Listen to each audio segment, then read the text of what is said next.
Hey guys, hope you are doing well. It's me again. So after, the announcement, I just wanted to put it in one audio. I want to go into the topic of today. And today's topic is gonna be, what would I do? So basically, a few days or weeks ago, I don't even know, one of you has asked me, Svetlana, what would you do? How would you react if somebody left your message unread for days? What would you do? And I did reply. I did reply in an audio, but I want to talk more about this. So, guys, first of all, I want you to know that I used to be anxious as well. So, for everyone who thinks that it may be so easy for me to say, oh, you just need to change your limiting beliefs, you need to change your programming, trust me, I have been there and I probably had it worse than you guys, the majority of you guys. And I want to explain a bit about it so you can understand it better. So, back in the day, I was extremely anxious, like I said. I'm not talking just about anxious attachment, I'm talking about severe anxiety, social anxiety in particular. So, I've always had social anxiety.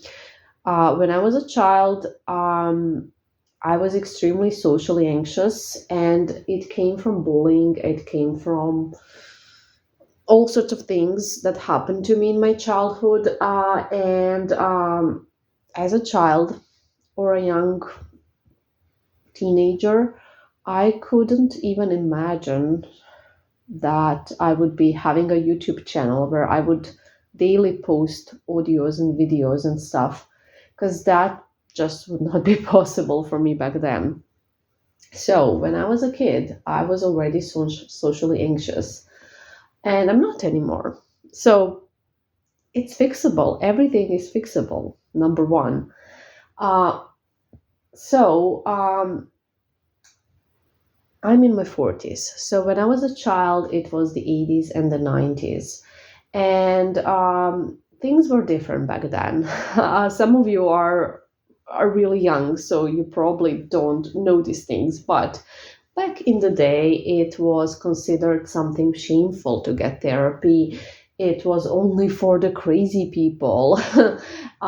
It just wasn't how it is today. And all of the social issues and anxieties and depressions, they were basically not being treated, and you didn't get any help, and nobody was even offering help. Everybody just thought you were weird and strange and something's wrong with you, and that's it, like something's wrong with you. So I was extremely socially anxious, and everybody thought that I was, weird and something's wrong with me. And I was only gossiped, nobody offered any help. Also, my parents, they didn't understand it, and everybody just treated me in a way that only made me feel even more anxious, and it made my anxiety even, worse, basically, because they were like treating it in a way, oh, this is so messed up, you are crazy, something's wrong with you, you're so weird. And yeah, it just made it worse, basically. So what I'm trying to tell you here is that I know what anxiety is. I know what it is. You have no idea how good I know. I know. And I'm going to tell you how I used to react to things, and then I'm going to tell you how I react to them now. And this is not going to come from the um, it's probably not going to be what you think. Okay. So back in the day, again, after sharing that I was extremely socially anxious as a kid. So when I was young, I'm still young, by the way, I consider myself young.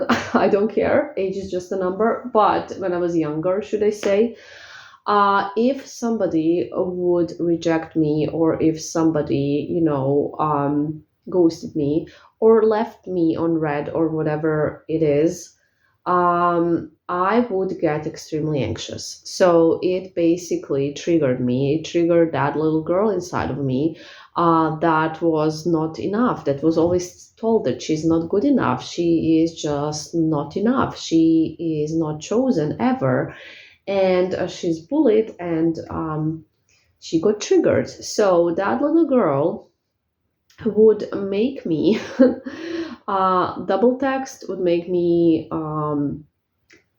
just like overthink things, feel bad about myself, just be in that state that I'm sure a lot of you will know what I'm talking about, which is basically when you are anxiously waiting for something, for a reply. You can't sleep, you can't eat, you can't live your life normally.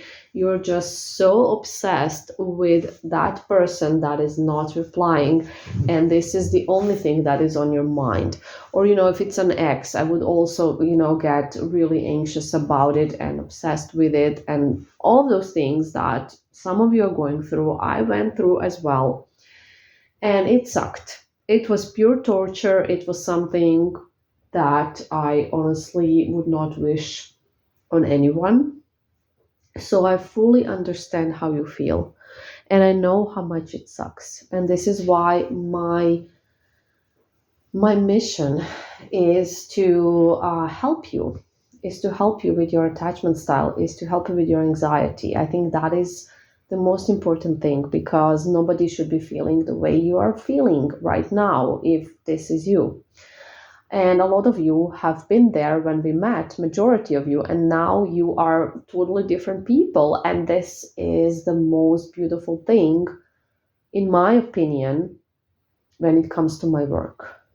Not the spell work, not the exes coming back, but just like people feeling good again. That's what I love the most. And this is why I add it to my work.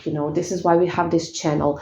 This is why I do what I do, because I know what it's like to have that anxious little girl inside. It sucks. So I would react the way majority of you guys probably reacted at some point, because I know some of you are different people now, and the newer ones are, still anxious, obviously. So I would do all those things. I would chase, basically. I would chase. And the reason why I would chase is because that little girl needed validation. She needed somebody to text back so she would feel worthy. She needed somebody to say, "Oh, it's okay, I'm sorry," so she would feel good enough. She needed somebody to say, "I choose you," so she would feel chosen. She chased because she needed validation. And that is the honest truth. I needed validation. And this is why I chased. This is why I was anxious if a certain person was not replying, because this validation was food for me. And this is what gave me meaning in a way, which really sucks, doesn't it? It's sad. It is sad. But after a lot of work that I did myself, and this is why I tell you that you all can do it on your own. I am here to help, and I will always support and help you, but you do not need to pay for coaching, because you can always get support, and you have these audios. It's just for the people who have a bit more severe situation or problems. So after a lot of work on myself, I have changed. I have reprogrammed. And now how I react. Okay. So if somebody doesn't reply, or if somebody is not replying for a few hours, or if they do not read my message for 2 days, or whatever the case may be, that was in the question. I'm definitely gonna notice it. I'm gonna be honest, right? I'm a human being. I will notice it. I will not be happy about it. I will be kind of like, "Ooh, this is not nice. What's happening here?" But I'm not obsessing over it. That's the thing. I'm not attaching to it. So I am detached now. It doesn't mean that I'm happy because somebody ghosts me. It doesn't mean that I don't care about the person. It doesn't mean that I don't want to get the text back. I do. That's why I send it, right? But it means that I am detached in a way that I'm not going to obsess over it. My validation does not depend on it anymore.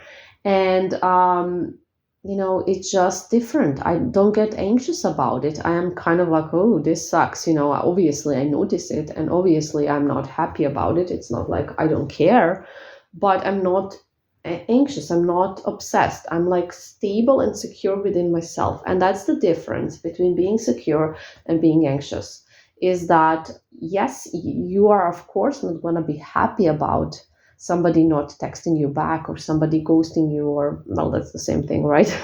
Or whatever the case is, you're not going to be happy about it, but it's not going to ruin your whole day. It's not going to ruin your whole week. It's not gonna, you're still gonna know who you are and you're gonna give that validation to yourself. You will not need that text desperately. You will want it, absolutely, but you're not gonna obsess over it. And that is beautiful. That is freedom. That is such a difference. Trust me, such a difference. So what I do to not think about it, basically not obsess over it, is that I just focus on something else. And it's very easy these days, obviously, because I'm no longer an anxious person. So what I'm gonna do is I'm just gonna do my usual stuff that I would normally do, and I'm gonna just kind of forget about, um, even forget. Yeah, I do truthfully forget about it, and I'm not going to be bothered by it. That's what I do. I just focus on other stuff. I reply to you guys. I do my work. I work out. I just do chores, whatever it is. I continue normally with my day, and my mind no longer will get overly occupied by that. I may think about it through the day, but it's not going to be an obsessive way, and it's going to be completely different than before. And this is what I want for you to have as well. And this is what you can have, and it's not that hard, honestly. So that is basically what I do. And what I recommend for people that are in the beginning phases, when these type of things happen, when somebody doesn't reply back, or just stuff like that, stuff around texting and just feeling rejected and stuff. I recommend to be very mindful about it, because clearly it's not going to be so easy for you to focus on something else, because your brain will just want to be in that story. So pick something where you need to use your mind a lot, something where you can't just think about this and do that thing. So, like, maybe watching a video, you will not be able to stop thinking. But if you pick some kind of an audio about something really important, like this, for example, audios on this channel, you may need to really focus on them. Also, meditations are great to shift your focus, but you really need to relax and really pay attention to the words so you don't drift off, because that's what we tend to do. And physical activity can be good, but then you may still be thinking about it. But yes, pick something that works for you. Find what works for you. Again, we are all very different. So there is no universal advice what to focus on. But, work, school, things like that are best. And then really mindfully focus on it. Don't allow your mind to just think about that text, because that is how you just stay in that anxious state, which you are trying to get rid of.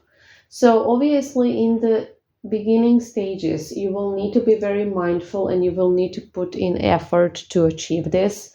But later on, as you detach from your anxiety, because this is what we are detaching from, you will see that it goes just on autopilot and it will no longer be an issue for you. Yes, it will suck to be rejected. It always does. It will suck to get ghosted. It always does. But it will no longer be the end of the world.